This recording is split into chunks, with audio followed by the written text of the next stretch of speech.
Jadi, saya timbulkan isu ini bersempena dengan perhimpunan. Perhimpunan membantah kuil haram di Sogo, ya, di kawasan Kuala Lumpur yang berlaku semalam. Dan penyampaian saya pada malam ini sepatutnya disampaikan semalam. Tetapi ada masalah teknikal, maka saya terpaksa tangguhkan kepada malam ini. InsyaAllah ada hikmah yang Allah Subhanahu Wa Taala sudah takdirkan. InsyaAllah kita bersangka baik. Jadi poin pertama yang saya nak sampaikan pada malam ini adalah kepada orang-orang Islam yang berada di Malaysia. Saya nak beritahu bahawa isu pencerobohan kuil haram yang semakin hari semakin banyak ini boleh dikurangkan dan boleh ditangani jikalau kita sebagai sebuah masyarakat Islam di Malaysia melakukan dakwah dengan cukup berkesan kepada rakyat-rakyat Malaysia yang beragama Hindu. Bagi saya, strategi yang terbaik adalah dakwah. Ya, saya tidak menafikan gerak kerja undang-undang, penguatkuasaan, itu semua penting. Tetapi bagi saya yang paling utama adalah we have to win their hearts and their minds. Dengan cara apa? Dengan cara kita kena menyeru mereka kepada Islam. Tanpa paksaan, of course. Dalam Islam, diharamkan kita memaksa orang masuk Islam. La ikraha fid din, tidak ada paksaan dalam agama. Sebab apa? Bila awak paksa seseorang percaya kepada suatu perkara, dia defeat the meaning of believing itself. Kan, faith ataupun iman itu di bercanggahan. Awak nak mempercayai sesuatu, awak kena ada kebebasan. Jadi kalau awak dipaksa untuk mempercayai sesuatu, maka itu bukan lagi kepercayaan. Atas dasar itu, umat Islam yang memaksa orang masuk Islam, dia adalah orang Islam yang bodoh. Dia buat jenayah, dia berpegang kepada satu kebodohan yang besar. Dalam masa yang sama, dia juga melakukan satu bentuk jenayah yang membuatkan orang lebih benci kepada Islam. It is strategically disadvantageous for us, right, to force anyone to become Muslim.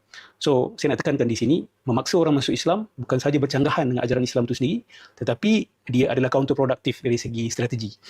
Only fools will do that. Orang-orang bodoh saja yang buat macam tu. Baik. Jadi, di Malaysia sepatutnya orang Islam ni lebih giat berkongsi tentang Islam kepada orang-orang Hindu. Sampaikan saja kepada mereka. Mereka nak terima, mereka terima. Mereka tidak mahu terima, itu pilihan mereka. Okey, tapi kerja kita adalah kita kena sampaikan. Sampaikan macam mana? Kadang-kadang kita ada kawan, kadang-kadang kita ada jiran yang beragama Hindu. Kita mesti usahakan tanam sesuatu. Dan kalau mereka juga nak cuba berdakwah kepada kita, itu adalah hak mereka. So saya bukan hanya mengatakan kita saja boleh cakap bahasa Islam. Kalau mereka nak ceritakan kepada kita tentang Hinduism ataupun Christianity, kalau apa kita kata saya tak nak dengar. Sebab dia menjadi masalah. Sebab kalau dia nak cerita pasal agama dia, kamu tak nak dengar. Nanti kamu nak cerita agama kamu pun dia tak nak dengar.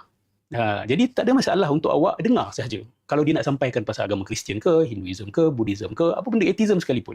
Dengar saja. Kalau awak takut iman awak goyah, pergilah cari ustaz lepas tu. Carilah syekh, carilah ulama' untuk bilas balik kalau awak tak dapat respon dengan respon yang baik. Awak mungkin tergugat sikit bila dengar hujahan-hujahan mereka. Waalaikumsalam warahmatullahi. Terima kasih semua atas salam semua. Okay, betul, tak boleh dakwah agama selain Islam di Malaysia, betul. Tapi itu dalam bentuk organised lah. Dalam bentuk yang organised movement, memang tak boleh. Tapi takkanlah kawan awak nak bercakap pasal, do you want to know about Christianity? Awak terus nak tutup pintu. Nanti macam mana awak nak dakwah bahasa Islam? Dia pun kata, I also do not want to hear. Because you do not want to hear about Islam, you do not want to hear about Hinduism, I also do not want to hear about Islam. Right? So, ini harmony. This is higher level maturity. Okay? Dan elakkan tegang-tegang, elakkan marah-marah, benci-benci, tidak.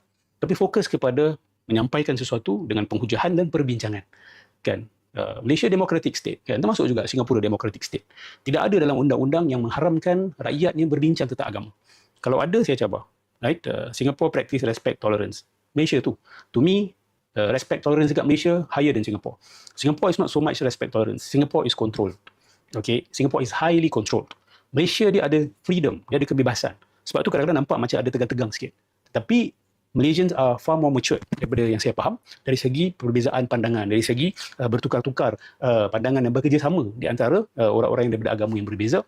Bahkan perbincangan interfaith dialog sebenarnya lebih tinggi dan lebih terbuka di sana. Okay. Nah, ini pengalaman saya sendiri. Saya pernah involve dalam interfaith dialog dekat Singapura. Bahkan saya dihantar ke Hartford, Connecticut, US untuk belajar tentang interfaith dialog, okay, oleh Majlis Agama Islam Singapura. Dan saya juga pernah engage dalam interfaith dialog dekat Malaysia juga. Kita pernah jumpa orang agama lain dan saya tengok di sana lebih santai, di sana lebih matang. Sebab apa? Sebab dia tak terlalu nervous. Kalau Singapore ni, people feel anxious, especially the Muslims. Sebab kita ni ada masalah self-censorship. Kan kita suka censor diri kita. Ini tak boleh, itu tak boleh kan. Ini government tak kasih, itu government tak kasih. Padahal kadang-kadang government tak ada masalah pun. Kan? Tapi ada self-censorship. Kita sendiri paranoid. Okay, tapi di Malaysia saya lihat ada kebebasan di situ. Bahkan dalam isu politik sekalipun. Bagi saya Malaysians are far more mature dan orang Malaysia ni jauh lebih bebas dalam dia punya usaha politik dia. Dia bila nak berbeza tu dia berbeza. Bila dia tak setuju dia akan cakap. Kalau dekat sini dia lebih timid. Kita masih timid As a Singaporean kita masih timid. Ini pemerhatian saya. Nak suka tak suka tak ada masalah. Tak ada paksaan untuk menerimanya. Okey. Allahumma salli ala sayyidina Muhammad. Jadi kalau ada usaha dakwah yang lebih giat, kita dapat mengurangkan masalah pencerobohan kuil haram ni. Sebab in the end of the day, kita nak bawa orang pada tauhid. Kita nak kongsi tauhid. Bagi kita, umat Islam, tauhid ni kebaikan. Dan kalau awak betul-betul percaya bahawa tauhid ni kebaikan, sudah tentu awak nak kongsi dengan orang kan? Nah, takkanlah awak ada kebaikan, awak tak nak kongsi dengan orang lain. Tapi lepas tu, orang tu nak terima ke tak, itu hak dia lah. Awak janganlah paksa. Kan? Awak ada satu obat yang cukup baik. Awak cadangkan kepada orang. Orang tu kata, saya tak nak. Okeylah, janganlah awak pergi paksa pula kan? Itu haram dalam Islam. Begitulah juga.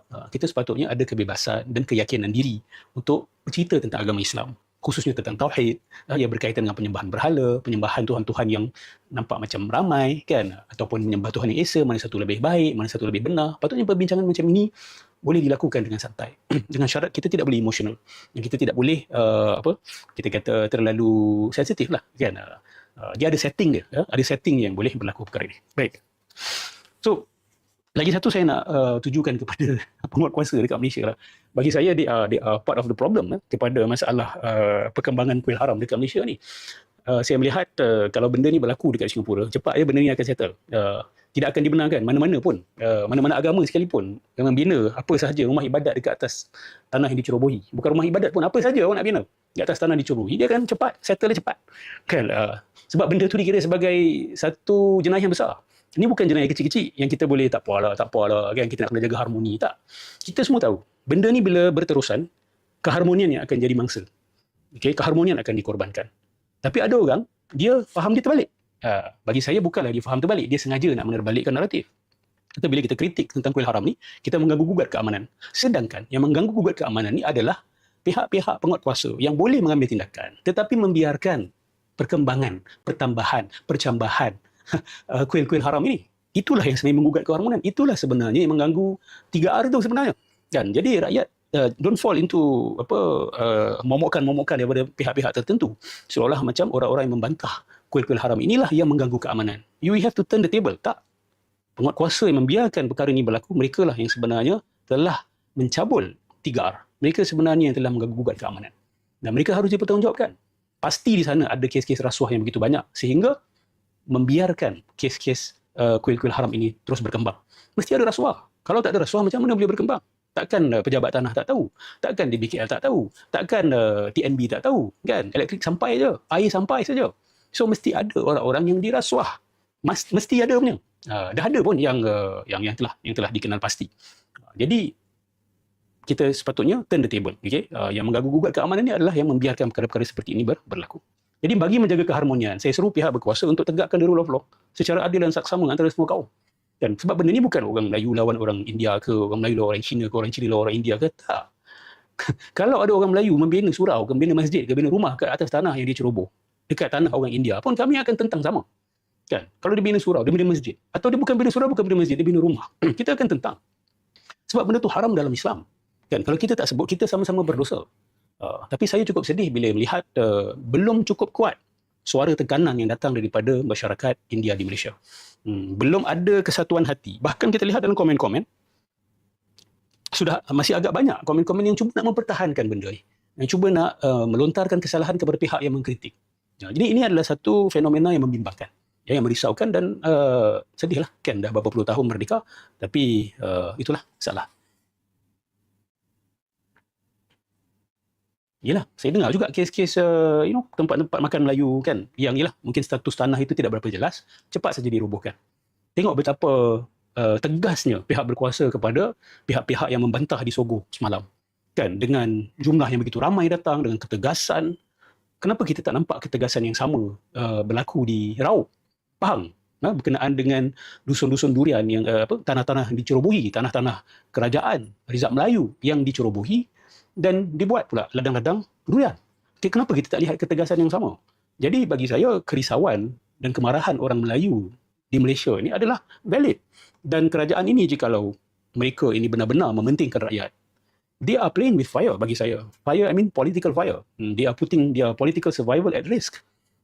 Especially kerajaan PMX. Ini saya sebagai pemerhati luar, saya melihat benda ni saya cukup pelik. Kenapa dia macam tidak memberi perhatian langsung kepada suara orang-orang majoriti Malaysia, iaitu orang Melayu? Adakah kerana di pandangan sebahagian ahli-ahli politik ni, orang Melayu ni telah hilang semuanya? Dia telah hilang kuasa politik, dia sudah hilang kuasa ekonomi, maka itu dia sudah hilang kuasa untuk menuntut apa-apa. Undi orang Melayu tidak lagi dipandang penting.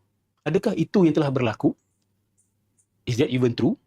Sebahagian orang mengatakan bahawa undi Melayu di Selangor, di Kuala Lumpur telah terpecah-pecah. Kan? Maka ahli-ahli politik ini sebahagiannya tidak bimbang lagi. Walaupun tuntutan-tuntutan orang Melayu itu tidak lagi didengari, mereka tidak bimbang.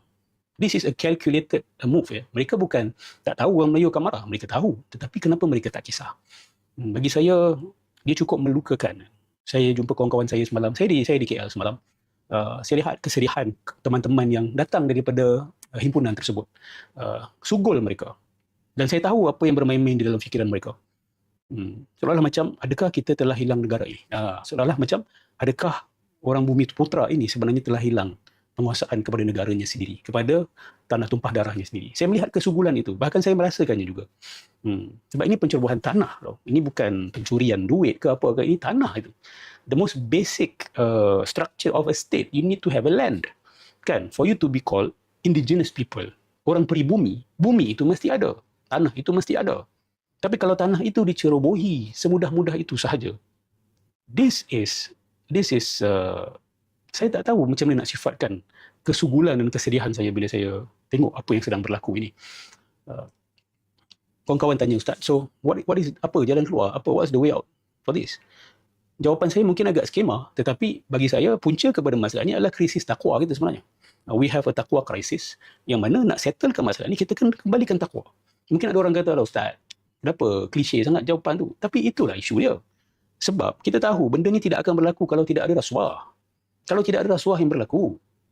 Dan rasuah ini dapat berlaku, kenapa? Kerana ada orang-orang tertentu yang tidak ada takwa.